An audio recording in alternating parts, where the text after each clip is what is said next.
One day, portals suddenly appeared on Earth, opening the way for all kinds of monsters to spill into the world of the main character. At the same time, humans began awakening supernatural abilities. The government formed Hero Association to unite these newly powered superhumans in the fight against the portals. Ash is humanity's last hope. He is an S-rank hero, and his power is stored in his pants, which are never properly fastened. That's his weapon. I think as long as Bush Khalifa, capable of firing biological projectiles or simply knocking enemies unconscious with brute force. The Three-Legged Hero. A comedic, absurd story that's supposed to trigger only positive emotions. But judging by ratings and comments, people either love it or absolutely hate it. There is obvious content in the very first chapter, and not just there. And the humor revolves almost entirely around the main character's third leg, which gets old pretty fast. I almost agree with those tags, but at the same time, jokes about genitalia will be always relevant. Anyway, let me actually tell you about this story. My name is Aitu, brew some tea, sit back comfortable, and enjoy. The main character Ash constantly gets rejected by women because of his insemination canon. He's basically accepted that he's doomed to eternal loneliness. It's kind of strange that neither Ash nor the association never thought of ordering custom-tailored pants with three legs. Like this, or this, or this.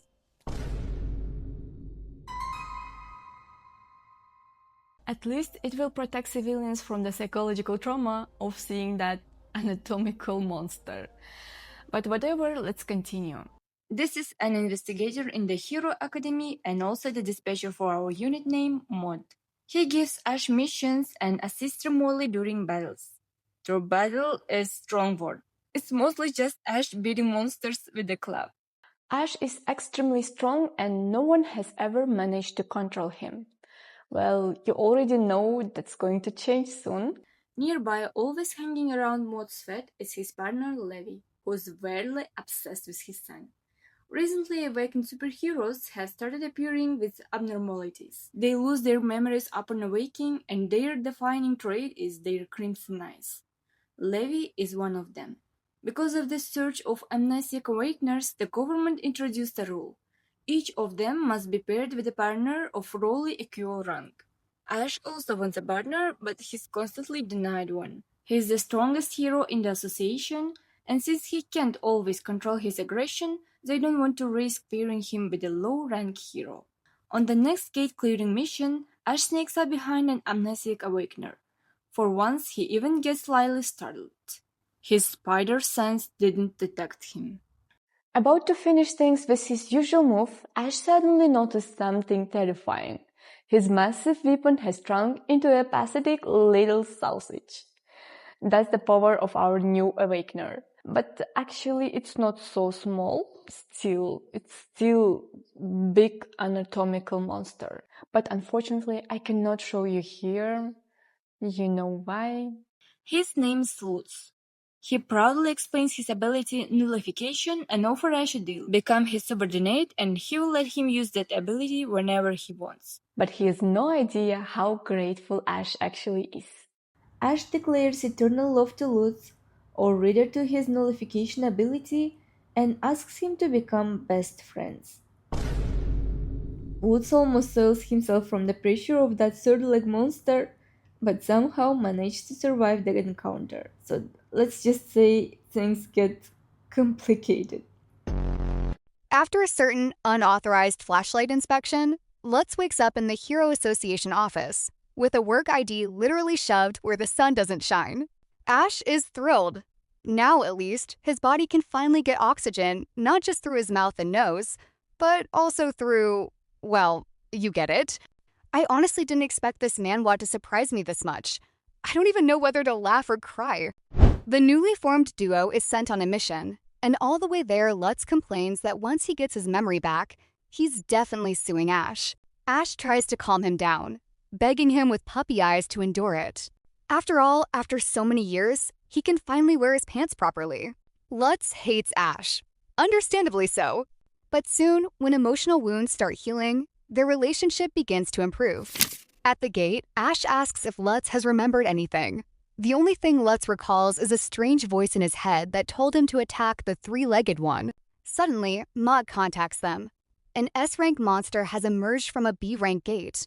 They weren't ready for that, especially Lutz. This is his first mission. While they're trying to understand what's going on, a high-rank monster appears. Ash takes control, ordering Lutz to evacuate civilians and remove his nullification. Ash rips off his pants. Everything collapses. Panic everywhere. Lutz is furious that he destroyed his jeans instead of just taking them off properly.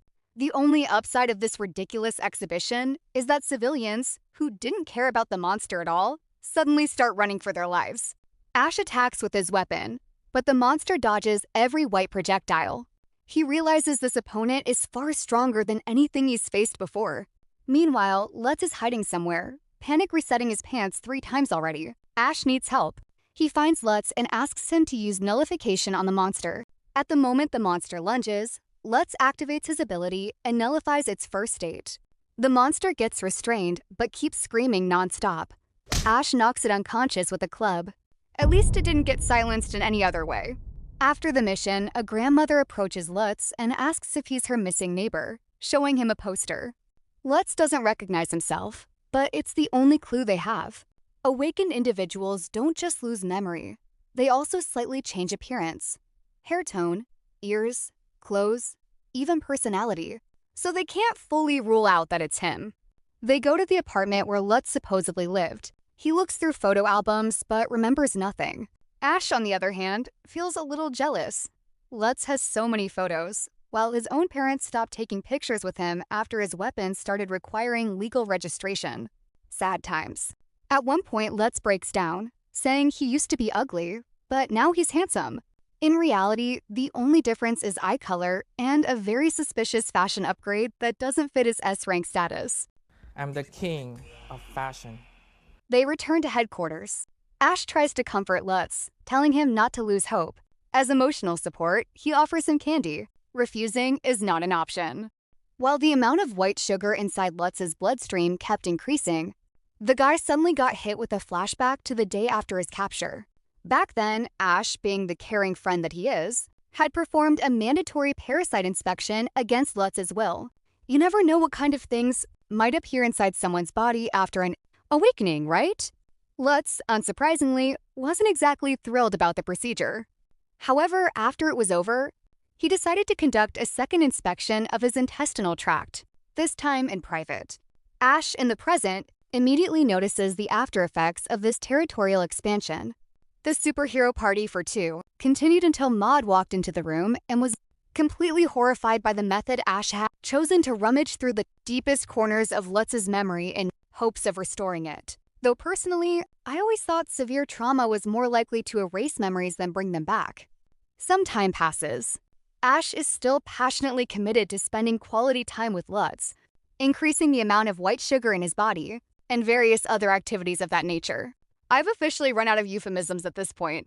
Meanwhile, Mr. Nullification continues having a mental breakdown because he is absolutely not ready to get himself a best friend. Not ready to get one anyway. Unfortunately for him, one has already attached itself to him. Suddenly, the heroes are urgently summoned to the laboratory. Ash is surprised. Nobody ever calls him there. And on top of that, nobody bothered explaining why. Waiting for them is a 2-meter-tall wall of muscle wearing a white lab coat. This is Mur, the association's chief researcher and one of Ash's oldest friends.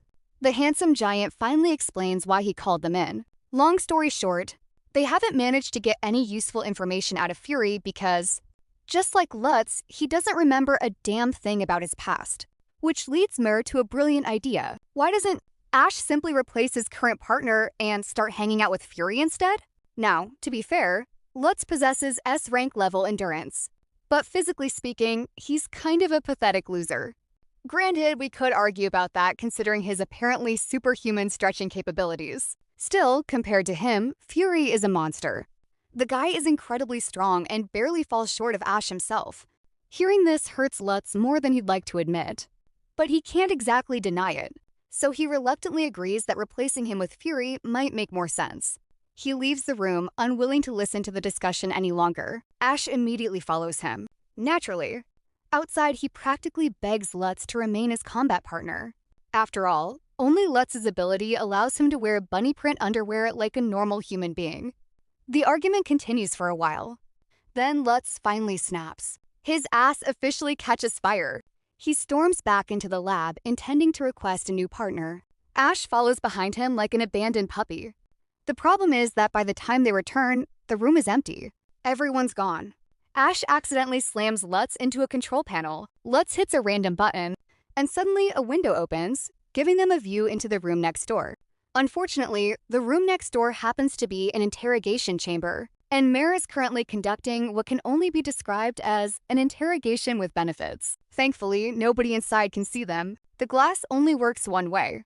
The problem is that neither Ash nor Lutz can figure out how to turn the view off. Leaving isn't an option either. They don't have the security clearance needed to open the laboratory doors, so they're forced to sit there and wait for Mur to finish. No breaks, no interruptions, no escape. This goes on for 2 entire chapters. By the end of it, Ash and Lutz have both completely lost their minds. Meanwhile, Mur eventually exits the interrogation room, notices them sitting there, and simply walks away as if absolutely nothing unusual happened, leaving Fury unconscious on the floor. Lutz's ass catches fire for the 2nd time that day, so he and Ash end up helping dress Fury while he's still passed out. And after witnessing the way Mur treats Fury, Lutz comes to a disturbing realization. To the association, these newly awakened heroes aren't people, they're disposable assets. That's all. Lutz spends the rest of the day unable to get that thought out of his head. That night, he has a flashback from his previous life, back when superpowers didn't exist. In the memory, his boss is tearing him apart, calling him useless, pathetic, and the worst employee in the entire company. Honestly, it sounds suspiciously similar to what Mare was saying in the lab not too long ago.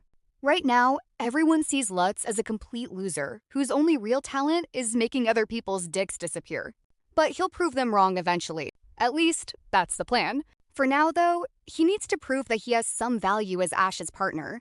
And surprisingly enough, Ash is the one who comes up with a solution. The 3-legged hero somehow convinces the association to run an experiment so they can see how well he and Lutz work together as a team. Now, if you're expecting a serious combat trial, lower your expectations immediately, because what they actually did was bake pigs in blankets in front of a group of scientists. Yes, sausages wrapped in dough, in a laboratory, while being observed by researchers. I don't know either. But somehow, against all logic, Ash's plan works. His readings become abnormally stable whenever Lutz is around. Normally, Ash struggles to keep himself under control, but with Lutz nearby, his mental state remains surprisingly consistent. As a result, the association officially allows Lutz to remain Ash's partner. Victory! Well, sort of. Because when the next gate-clearing mission comes around, they still refuse to take him. Their reasoning? He's weak. He still doesn't fully understand how his powers work, and nobody trusts him in a serious fight. Instead, they send him on low-risk missions. Things like dealing with weak slimes. By the way, he loses. To the slimes. That definitely doesn't help his self-esteem. The constant failures keep piling up until Lutz finally reaches his breaking point. He runs back to the apartment where he used to live before becoming what is essentially a living sheath for a lightsaber. He collapses on the floor and passes out. When he opens his eyes again, Ash is sitting right in front of him. Lutz finally admits what's been eating at him. He feels useless. He feels unwanted. He feels like nobody actually needs him. And the world is a pretty shitty place. Ash understands more than Lutz realizes. Before Lutz entered his life, Ash felt exactly the same way. So he tries to comfort him. Unfortunately, a heartfelt conversation isn't enough. Apparently, because Ash decides the only logical solution is to dive directly into Lutz's soul and search for the root of the problem himself. And somehow, he finds it. Lutz's memory returns. The association immediately launches an investigation. The short version is this. Inside the underwear Lutz had apparently been wearing since the day of his awakening, researchers discover a strange psychic device, some kind of mind control weapon. The device emits mental waves capable of increasing aggression and erasing memories. Every awakened hero possessed a different object carrying those waves. For Lutz, it was his underwear. Specifically, the same underwear Ash tore apart while spelunking through his soul. For Fury, it was an accessory. For Levi, it was a scarf. Now that his memories have returned, Lutz can finally explain what happened on the day he awakened. After an absolutely terrible day at work, he got drunk. Very drunk. The next thing he remembers is waking up in a forest, wearing a brand new fur coat, feeling unbelievably angry, and hearing a voice inside his head. A voice that repeatedly ordered him to attack Ash. Lutz finishes telling the story, and at that exact moment, alarms begin blaring throughout the entire association. Portals are opening all over the city. Nobody predicted it. The psychic waves interfered with all their detection systems. Heroes are immediately deployed across multiple locations. But there aren't enough of them. The situation spirals out of control almost instantly. Ash and his squad join the battle against the monsters pouring out of the gates. Everyone is so focused on the chaos that they fail to notice one important detail. Lutz followed them, which is exactly where he should not be. Ash doesn't want him getting hurt, so he orders Levi to take him somewhere safe. Once they're away from the battlefield, Lutz starts trying to understand how his ability actually works. Because right now, nullification could be the key to shutting down the portals. At first, everyone assumed his power permanently erased other abilities. Turns out that's not how it works. The ability only activates under specific conditions. What conditions? Nobody has the slightest clue. And unfortunately, now is a terrible time to start experimenting. While Lutz and Levi are standing off to the side trying to figure things out, the mysterious voice that spoke to Lutz during his awakening finds a new target, Ash. Only this time the effect is much stronger. Ash collapses unconscious and becomes trapped inside a nightmare filled with all his fears, insecurities, and personal trauma. Meanwhile, Lutz does what no therapist, scientist, or S-rank hero has managed to do. He slaps the ever-living shit out of him. And somehow it works. The hypnosis gets nullified. At this point, I honestly feel like I'm summarizing a Marvel comic written by people who are aggressively experimenting with substances. And somehow we've drifted very far away from the original premise of a guy with a giant dick fights monsters. The last 4 chapters alone contained enough random events for an entire season. So let's stop suffering and move toward the ending. Ash finally regains consciousness and immediately fires a barrage of powerful white projectiles at the psychic monstrosity that had hypnotized him. Unfortunately, the thing reflects every single attack. The projectiles bounce right back, straight into the 3-legged hero himself. Well, that's it. Game over. Ash is dead. Nothing can save him now. Nobody can save him, except, apparently, Lutz agreeing to put on a bunny costume. I'm not kidding. The power of friendship awakens. Or maybe the power of extremely specific fetishes. At this point, who can even tell anymore? Either way, 2 of the strongest fighters on the battlefield rise once again. Ash. And a slightly smaller Ash, still enormous though. The 3-legged hero unleashes his ultimate finishing move and absolutely obliterates the psychic monster. Let's just say he delivers the final blow with overwhelming enthusiasm. The monster is defeated. The portals are stopped. Humanity is saved. And apparently Ash's biological contribution was so effective that it practically increased the global birth rate overnight. For a long time afterward, the city remained filled with the lingering scent of victory. And just like that, the crisis is over. Ash and Lutz continue working together, only now they're officially best friends, which is honestly terrifying when you think about it. And that's where Season 1 ends. To be honest, I'm a little disappointed by the finale. I was really hoping Lutz would be the one to nullify the S-rank monster. Instead, all he really accomplished was canceling the hypnosis. He never figured out the exact mechanics of his own ability. And his biggest contribution to the final battle was motivating Ash by agreeing to wear a bunny costume. Now, don't get me wrong. Without Lutz, Ash would have remained unconscious and humanity probably would have been screwed. He absolutely contributed to the victory. But personally, I wanted something different. I wanted Lutz to walk in, nullify the monster, farm a ridiculous amount of aura points, and instantly become an S-rank hero. Instead, he remains what is essentially an attachment for Ash. A very important attachment, sure, but still an attachment. The guy's most consistent contribution throughout the story is reducing the size of a certain colonoscopy tube so it can fit more comfortably. Those were my expectations. My disappointment is my own problem. At the end of the day, this is a comedy manhwa. And honestly, comedy stories should probably have some level of immunity to plot criticism. Seasons 2 and 3 move away from the main story and focus on side stories involving secondary characters. So if you're looking for more Ash and Lutz, don't get your hopes up too high. Anyway, that's all for this one. See you in the next video.